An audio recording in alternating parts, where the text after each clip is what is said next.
Welcome to the strategic advantage of the Iddc method. In today's architectural landscape, digital tools are abundant, but without strategy, they create more problems than they solve. The Iddc method offers a clear, proven approach to restoring clarity and profitability in architectural project delivery. Architecture firms today are adopting tool after tool scripts, plugins, and automations hoping to gain efficiency, but instead, they often descend into digital chaos. Models become unmanageable, workflows unclear, and operational costs rise, impacting profitability and team morale. The Iddc method brings a strategy-first mindset to digital delivery. With over 20 years of industry experience behind it, the method prioritizes clarity, simplicity, and alignment. At its core are two transformative tools: project complexity scoring, or PCS, and the tech scope agreement, or TSA. Digital overload complicates even basic modeling tasks. When every team uses different tools, the result is inconsistent output and constant retraining. Over time, this tool overload drains billable hours and introduces frequent errors. This digital chaos leads to overworked staff, cognitive overload, and burnout. Teams spend more time managing technology than creating quality design. Inefficient workflows cause frustration, high turnover, and a loss of creative energy. The core question most firms never ask is, does this project really need all this tech? The Iddc method forces this question at the start of every project before unnecessary complexity takes hold. The Iddc method follows a simple rule: only use the tools your project actually needs. By evaluating real project requirements, firms select necessary technology and apply it with clear boundaries, preventing over-engineering and restoring efficiency. Project complexity scoring, or PCS, offers a structured way to determine how much technology a project truly needs. It uses 10 categories to assess and classify project complexity, guiding technology implementation based on actual needs. Factors that increase complexity include multiple jurisdictions, custom design elements, numerous consultants, and fast-track schedules. Each of these raises the project's complexity score. High levels of detail, special deliverables, project size, and innovation level also impact complexity. PCS accounts for all of these, ensuring a complete picture before technology decisions are made. Each project is categorized into one of three levels: basic, moderate, or high complexity. This classification immediately informs tool selection, staffing, training, and coordination needs. Once a project's complexity is known, the Tech Scope Agreement (CA) outlines the digital delivery plan. TSA defines which tools are used, what the model includes or excludes, and who's responsible for quality control. TSA also defines which processes are automated versus manual, how models are coordinated, and how updates are managed. It's a living document that adapts as the project evolves. The benefits of PCS are powerful.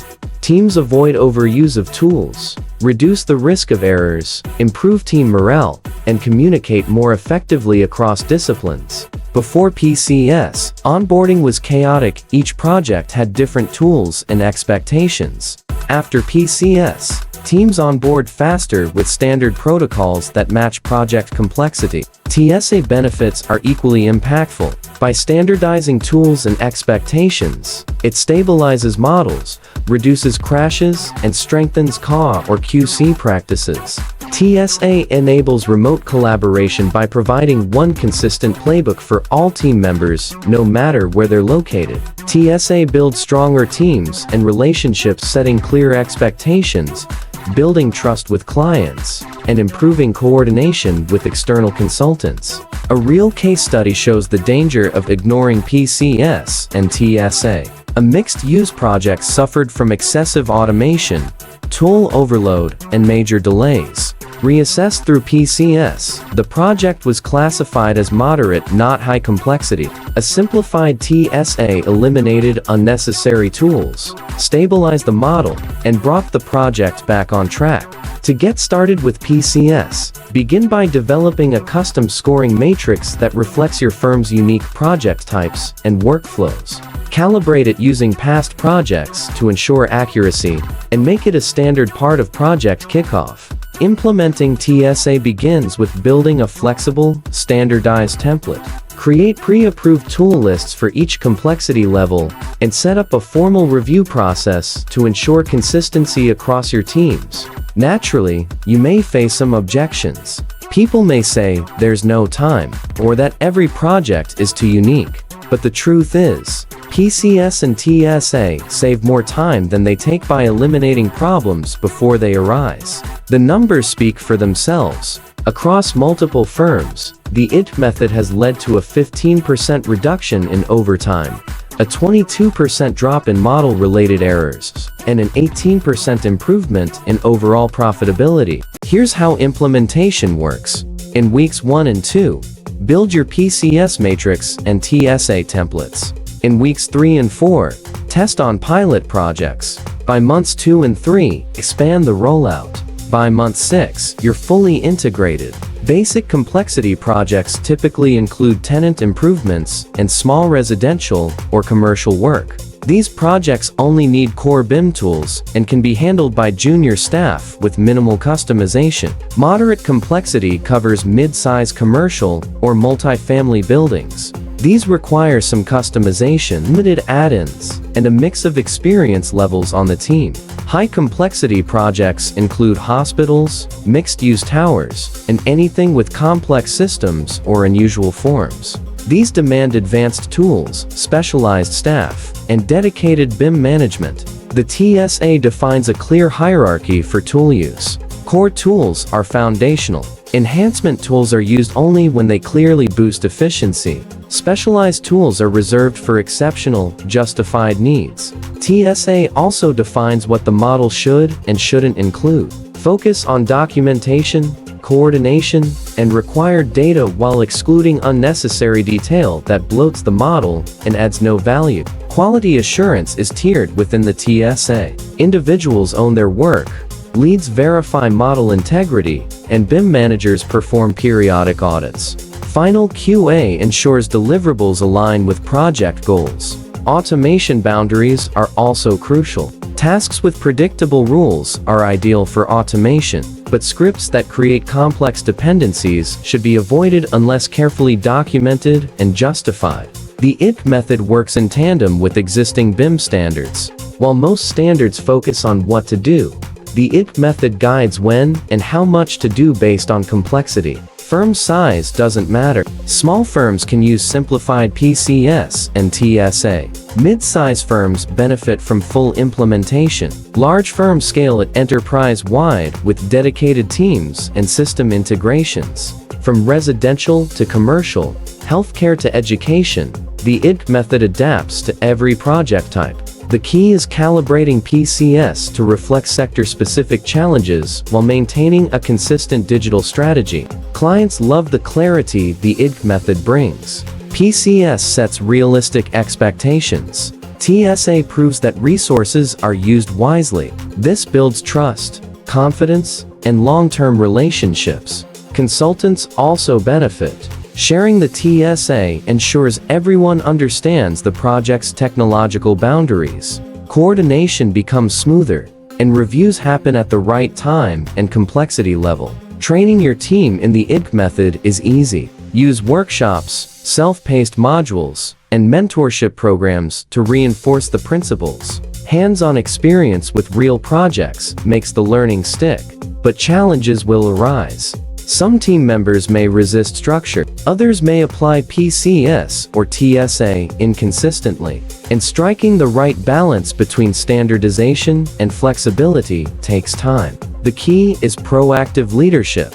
Recruit internal champions. Review your implementation regularly. Allow teams to give feedback, and measure success through specific, firm-aligned metrics. The Iddc method improves firm profitability through multiple channels, reducing overtime, minimizing errors, boosting efficiency, cutting rework, and better aligning resources. All of this translates into real financial gains. But it's not just about profit, it's about people. After Iddc implementation, staff report improved work-life balance, greater role clarity, increased technical confidence, and much higher job satisfaction. Let's walk through how the method works in practice. First, PCS defines project complexity and guides staffing. Next, TSA defines tool usage. Then, clear boundaries prevent over-modeling. Finally, strategic model use supports field coordination and RFIs. By restricting unnecessary tools and customizations, the method reduces risks of data loss, model corruption, and technical failure. Complexity scoring ensures staffing is right from day one, and TSA curbs scope creep. The result? Strategic use of technology enhances productivity, improves project margins, and strengthens a firm's reputation. And when clients trust your delivery, growth becomes a natural next step. A common myth is that structure kills innovation, but the opposite is true. The Iddc method creates boundaries, not barriers. Within that clarity, teams can focus on meaningful innovation, solving real design problems. The method also supports sustainable practice. By minimizing digital waste, reducing burnout, and clarifying model scope, the Iddc method promotes both environmental and human sustainability in architecture. It's also a natural fit for remote work. TSA provides clear documentation for distributed teams, while complexity-based coordination schedules ensure remote collaboration happens at the right time. As new technologies emerge, the Iddc method acts as a filter. Don't adopt based on hype. Use PCS to evaluate real need, and TSA to define responsible implementation. This is how you future-proof your digital strategy. The same applies to AI. As artificial intelligence spreads across the industry, PCS helps you determine where it belongs, and TSA makes sure it doesn't become another chaotic layer. You adopt smartly, not blindly. The method also promotes cultural alignment. Everyone understands how tech decisions are made. Workload is balanced. Skills are developed with intention. Teams collaborate more effectively. To make the method stick, embed it into your operations. Establish it as a firm-wide strategy. Apply PCS early, and support teams with the right resources for TSA development and implementation. With clients, communicate clearly. Show how strategic tech use reduces risk. Explain how PCS and TSA apply to their project, and help them understand what the model will and won't include. This protects their investment and earns their trust. From a legal and liability perspective, TSA can be referenced in contracts to formalize digital boundaries. It helps manage expectations, clarify ownership, and even address regulatory compliance. Strategically, the Iddc method becomes your firm's differentiator. It ensures reliable delivery, operational efficiency, and optimized resources. Clients notice and prefer firms that are consistent, predictable, and precise. The method's principles also apply beyond architecture. Engineering firms, construction teams, and interior designers can adapt PCS and TSA to fit their workflows, bringing the same clarity and control to their digital delivery. The core philosophy is simple: strategy first, tools second. Evaluate project needs before jumping into tech. Score complexity to avoid over or under engineering. Use TSA to focus creativity on design, not digital struggle. The roadmap to implementation is clear. Start by assessing your current state. Customize the tools. Pilot them. Refine based on feedback. Then expand and optimize over time. This staged rollout ensures success. Here's the best part. The Iddc method doesn't require new software. It gives your team permission to pause, to be intentional, to use less, but smarter. And by doing so, firms not only design better, they build stronger teams and healthier businesses. About the author, Barang Forazesh is the founder of Iddc LLC. With over 20 years of experience in architectural technology, he developed the Iddc method to help firms cut through digital chaos and build with clarity, efficiency, and purpose.